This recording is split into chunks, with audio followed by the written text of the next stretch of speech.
All right, it's your girl again, Queen Amina with the Vigor Awards International live from Winnipeg. We're going to be talking with one of our nominees, another of our nominees, I should say, Kito Pablo. He is one of the former CFL player. CFL is Canadian Football League. I got that. I thought I was going to miss out on that one. I did get it. He's a fantastic, phenomenal human being.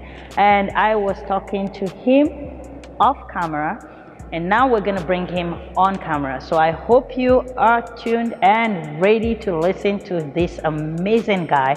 Tell us a little bit about himself. My name is Kito Pablo. I'm a former Winnipeg Blue Bomber, BC Lion.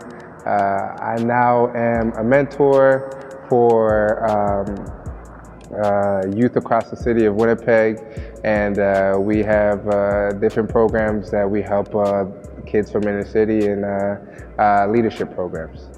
When I first got the nomination, it was very interesting because I had gotten back to Karen and I asked her, is this a real event that happened? Like, you guys really chose me? And it was really cool. It was really honoring as well to be able to be recognized for the things that I do. I don't do it for recognition, but just to be recognized and be able to have people understand the impact of what we're doing was very cool to see. I've had opportunities to be able to go to six-figure jobs and work corporate lifestyle, and I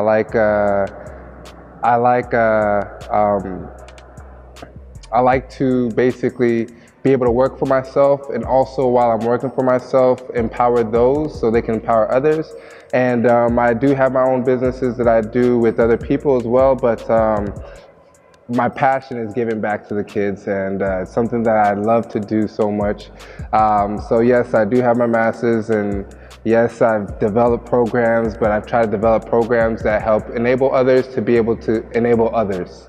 And that's my currency, and that's my revenue in terms of seeing people grow, seeing people come together as a community, and having great kids who turn into leaders and positively impacting the community. And to me, that's the best source of income I can have before I die.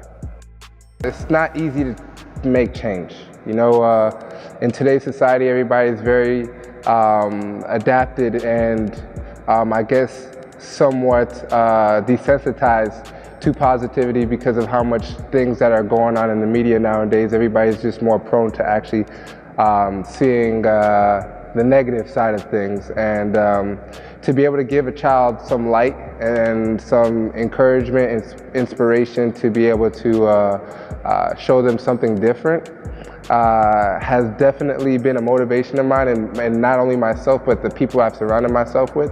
And we've had some challenges, but we do feel like with the right team and the right support and the right environment, when you see kids start actually engaging themselves in the right mannerisms and you start seeing their successes, it only feeds the fuel in the fire, right? And it only pushes further. So those who didn't believe start becoming believers. Those who didn't understand what was going on start supporting more, and the ball starts rolling a little bit more and more, and starts getting bigger and bigger like an avalanche. So it's the essential, and the beginning of it was very tough, but we've been at it for 7 years now. It's getting easier and easier, but there's still obstacles in front of us. For me, the biggest things, the success stories, like I said, there's kids of mine that have gone on to college. They got in their education paid for, and some of them are potentially probably going to be going pro in the next couple of years. But like I say, to me, a lot of that stuff is not that important. To me, it's about character building. And to know that our program, our mentors, our people in our programs have been able to positively impact these kids in a manner that they're going to be able to carry forth the values and the principles that they've learned throughout life, and be able to carry those things on to other people is a reflection of not only our program, but also the reason why we feel that besides all the accolades and all this stuff, what they're doing with their accolades and their position as they grow as people, they're giving back and actually inspiring others to do so. You know, I think the Vigor Awards organization is definitely a positive in what's going on, and I think it's very important that people understand that there is positivity out there. There's positive people who are very supportive and playing major roles into positively impacting communities. And I do think what Vigor Awards are doing in terms of just showcasing these things is very important. And like I said, I'm just very pleased and honored to be able to even be able to speak about my story. And hopefully there's some people who are, some kids out there that see this and actually know that they can be up here and do the same thing one day. To me, the hard work beats talent slogan is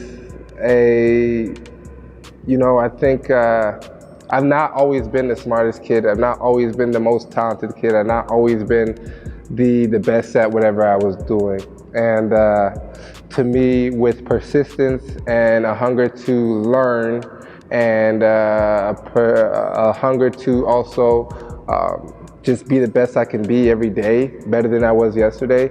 I do believe that is the model of how I live my life and how my peers and my mentors live their lives. And we try to teach these fundamentals to these kids or even to people, period. It's not even about the kids now, but it doesn't matter where you start in your journey of growth.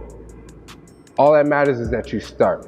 And once you start, you put in the work, you put in the steps to get there, and eventually through your trust and your faith in the process, things will work out. And that's when we feel hard work will really beat talent. You know, I think what keeps me up at night is probably my own ambition, to tell you the truth. I want to positively impact the world. I don't want to leave this earth without bettering it in some which way. And when I leave, I want to not be remembered for what I did, but for the people I've impacted. Shout out to Vigor Awards 2018 in Winnipeg. Let's go.